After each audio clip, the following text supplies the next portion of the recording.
Hi అండి. Hello, అందరూ బాగున్నారా? చాలా రోజుల తర్వాత వీడియో చేస్తున్నానండి.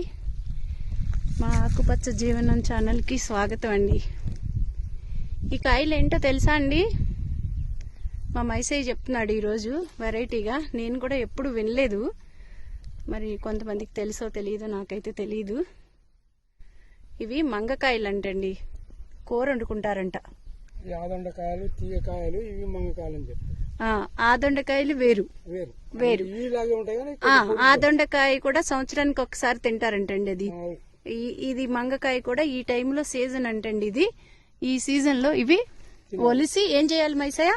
ఇవి పగిలేసి ఇత్తులు తీసేసి పగలగొట్టి ఇత్తులు తీసి ఉడకబెట్టి ఉల్లిపాయలు కోసి తాలింపు పెట్టి కొంచెం లైట్ గా చింతపులుసు చేసుకున్నా సరే, టమాటా వేసుకున్నా సరే, వెరైటీగా చింతపులుసు, అదే పచ్చి చింతకాయలు పులుసు వేయాలి. ఎండు చింతపండే పులుసు పెట్టాలి, పులుసు పొయ్యాలి. పులుసు కూర వండుకున్నట్టు ఏమన్నా ఫ్రై మామూలుగా మీడియం వండుకోవాలి. చారులా కూడా బాగుంది. మీడియం పులుసు. ఆదొండకాయలు చారు పెట్టుకున్నా నడుస్తుంది. ఆదొండకాయ అయితేనంటండి చారు పెట్టుకోవచ్చు. చూడలేదు నేను. ఉంది అక్కడ చెప్పల చెట్టు దగ్గర చెట్టు ఉంది, కొట్టేసాను. వెళ్ళిపోయినాయి, ఎప్పుడో అయిపోయినాయి. చూసారండి ఇవి కాయలు ఎలా ఉన్నాయో? ఇదిగోండి, ఇంకా పెద్ద చెట్టు. ఈ చెట్టు ఎందుకో ఒక కంచె వేయడానికని కొడుతున్నాడండి. నేను వచ్చాను ఇటువైపు, అమ్మ ఈ కాయలు ఉన్నాయి, వీడియో తీసుకుందాం రండి అంటే.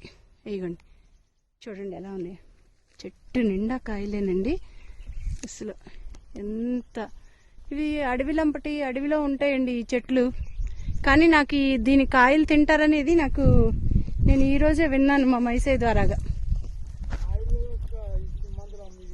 ఆయుర్వేదంలో కూడా ఉపయోగిస్తారంటండి ఇవి.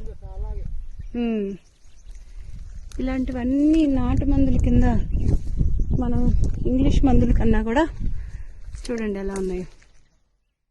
చూసారండి, మామూలుగా ఉన్నాయమ్మా, చిన్న రకంగా ఉన్నాయి. చూడండి ఎంత బాగున్నాయో. ఇలా గింజలు తీసేయాలంటండి. అవి ఓన్లీ తొక్కేనా మైసయ్య పులుసు పెట్టుకునేది? ఇలాంటిది ఇవి ఓన్లీ ఈ తొక్కు, ఈ తొక్కు ఫస్ట్ ఉప్పు పెట్టి ఉడికేసి వాటర్ ఉంపేసి ఉల్లిగడ్డలు పోసి తాలింపు పెట్టేసి కొంచెం ఉడికిన తర్వాత ఇది ఈ కలర్కి వచ్చేస్తుంది. ఉడికినాక వచ్చిన తర్వాత దానికి లైట్ గా చింతపుడి చేసి, ఇక కారం అంటే మా కొందరు తక్కువ ఎక్కువ తింటారు. దాని వదిలి అదిగో కాయలు చూపించు, నువ్వు కోసం జామకాయలు అన్నట్టున్నాయి. అంతే ఉంటాయి తోటలో. మన అందేవా మన దానిలో చెర్రీ జామ ఉంది చూసావా? చెర్రీ జామ లెక్క ఉన్నాయి. ఏవి చూపించు. అయ్యండి కొయ్యి, అయ్యట్టున్నాయి మైసయ్య, చాలా ఉన్నాయి. అయ్యో ఇవన్నీ వదిలేట సాయిరామ్ సీన్ సైడ్ ఫోన్ చేస్తే తేంటారు. నిజమా? తింటారా? ఏందా ఇవి ఆయుర్వేద మందులాగా. అదిగో మైసయ్య అటున్నాయి. ఏవి? ఇదిగోండి జామకాయలు ఉన్నట్టున్నాయండి. అచ్చం జామకాయలు లాగానే, చెర్రీ జామ లాగా ఉన్నాయి చూడడానికి. కానీ ఇలాంటివన్నీ తింటే అండి మనుషులు ఆరోగ్యంగా ఉంటారు. అడవిలో పండే ప్రతి పంట కూడా, మేకలు, గొర్రెలు, ఆవులు, జంతువులు తినే ప్రతిదీ కూడా మనుషులు తినొచ్చండి.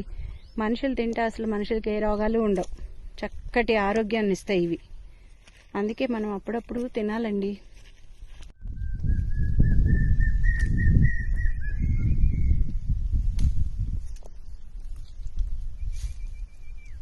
అంత చిన్నవి కూడా బాగుంటాయా?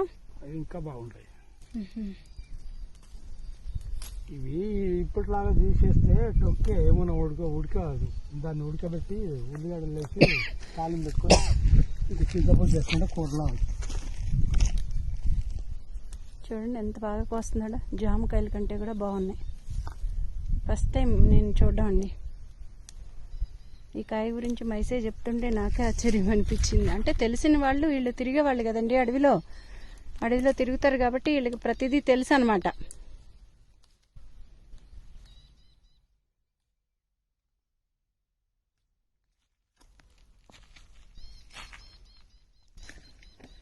ఇవి చాలా రేటు కూడా ఉంటాయి అనుకుంటా కదా మైసయ్య? దొరకవు కాబట్టి. అప్పట్లో అందరు తిన్నారమ్మా, మా అమ్మ బాపులు, మా అన్నలు అందరు తిన్నారు. వీటితో చాలా రోజులు పూట కలుపుకునేది. అడవికి పోయి కొట్టుకొచ్చుకుని కోసుకొచ్చుకుని మేకలు గొర్రెలతో పాటు వెళ్ళి కోసుకొచ్చుకునేవాళ్ళు. రెడ్డి వాళ్ళ దగ్గర జీతం ఉన్న కాడ మేకలు ఆవులో మేపిన ఎట్లా మేపిన కంచెలో ఏ దొరికినా యాదొండకాయలు అప్పుడు యాదొండకాయలు అప్పుడు కొత్త అన్నం అనుకుంటారు అప్పుడు ఆ పుట్టు పెట్టుకున్నారు. ఇవి తొలకర రాగా ఈ కాయలు ఉంటాయి. ఓకే, ఇవి తొలకరికే కాస్తాయి. తొలకరికే కాస్తాయి. జామకాయలు ఉన్నట్టు ఇక్కడ పై మేసా బాగా ఉన్నాయండి. చూడండి ఎట్లా పోసాడు, జామకాయలాగా ఉన్నాయి. ఇంకా కోసే కొద్ది వస్తానే ఉన్నాయండి. చూసారండి, ఇవే మంగకాయలు అంటే. వీటిలో ఎన్ని రకాల ఔషధ గుణాలు ఉన్నాయంటండి. మనకు కూడా దొరికితే సంవత్సరానికి ఒక్కసారైనా సరే తినేద్దామండి. ఇలాంటి కాయల్ని వదలకూడదు, తప్పకుండా తినాలి. దొరికితే మాత్రం తప్పకుండా తినండి అందరూ. Okay friends, bye. అందరూ సబ్స్క్రైబ్ చేయండి, బెల్ నొక్కండి, లైక్ చేయండి, షేర్ చేయండి. ఓకే బాయ్ అండి. నెక్స్ట్ వీడియోలో కలుద్దాం.